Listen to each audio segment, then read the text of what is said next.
video reviews the discussion feature in Canvas. To begin, I'm going to click on Discussions in the left-hand course navigation menu. This will take me to the discussion management space that faculty would see when managing and editing discussions. Notice here there are three categories by which I can organize my discussions.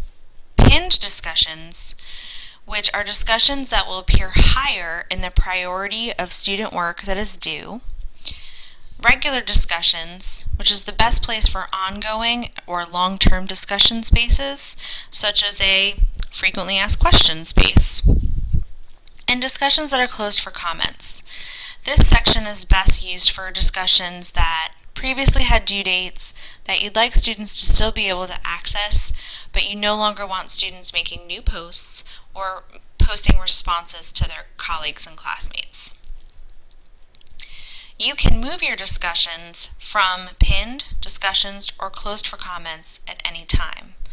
For example, if I'd like to reopen discussion 4, I can simply hover over discussion 4, click, and drag it into the regular discussion space.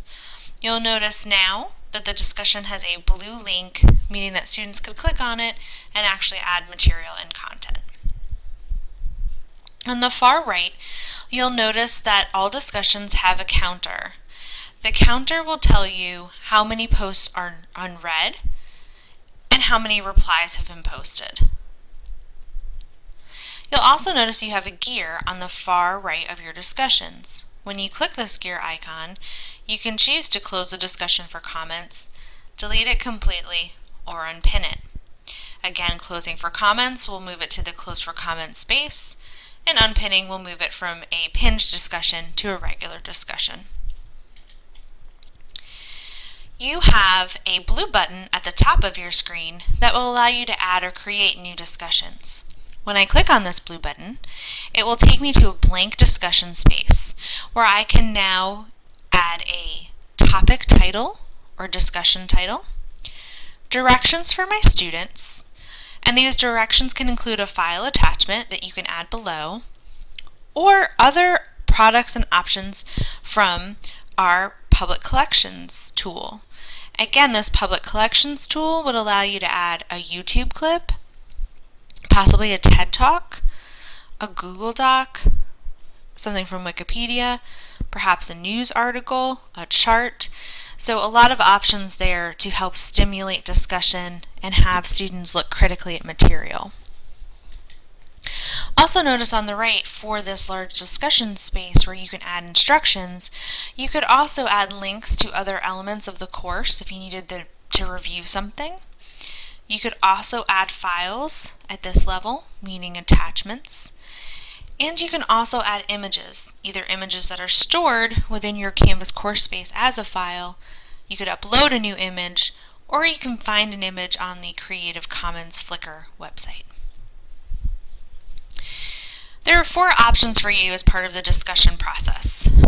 I highly recommend turning on Allow Threaded Views, which will create a series of indents. So as students create new posts, they will appear all the way to the left, and as they respond or reply to other classmates, those threads will be indented under the initial post.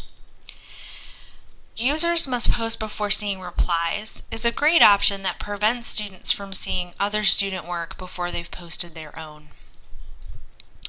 The podcasting feed feature will allow students who are doing voice comments and voice discussion posts to add their post to a podcast feed or to bring in a podcast feed to the discussion space.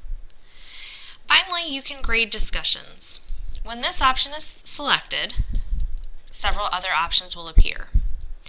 You can enter the point value for the discussion, or if you don't want to grade via points, you can choose from 4 other options: grading as a percentage, complete, incomplete, or letter grade.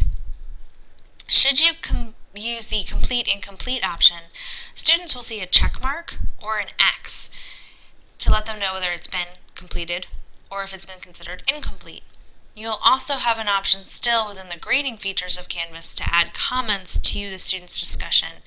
But this is a nice way for faculty who want to have discussion spaces but don't necessarily want to worry about detailed grading and points.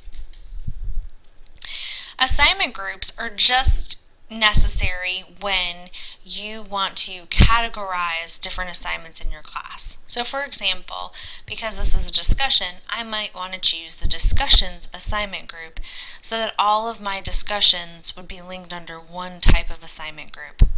This is also important if you're weighting your grades. So if discussions are weighted for 10% of my final grade, I'd want to make sure this discussion was included in my discussion group. Next, there's an option for a group assignment.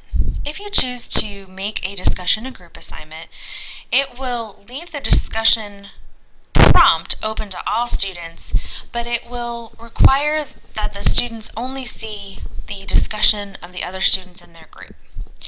You can choose to assign grades to each student as an individual, or by not checking this box, the grade you assign will go to anyone associated with that group.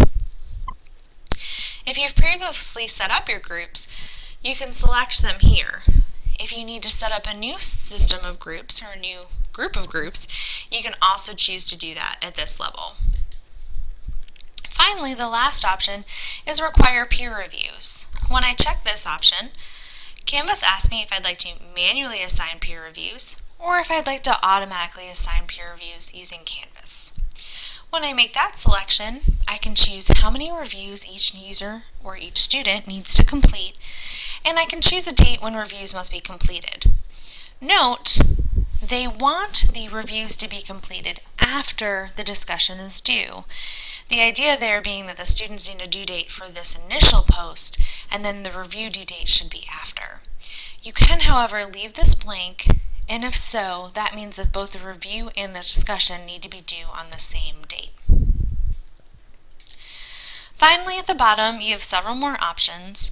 There's a For option. This is for faculty who have merged multiple courses together. They could choose which section of the course has a specific due date. So for example, if I taught face-to-face on Monday and Wednesday and face-to-face on Tuesday and Thursday, one section could have a Monday due date and the other section could have a Tuesday due date. You're also able to set an available from and until, so the discussion could be available from a certain date and until a certain date. Please make sure whatever changes or additions that you make to any discussion that you always remember to click this blue Save button in the bottom right of your screen. And that's discussions.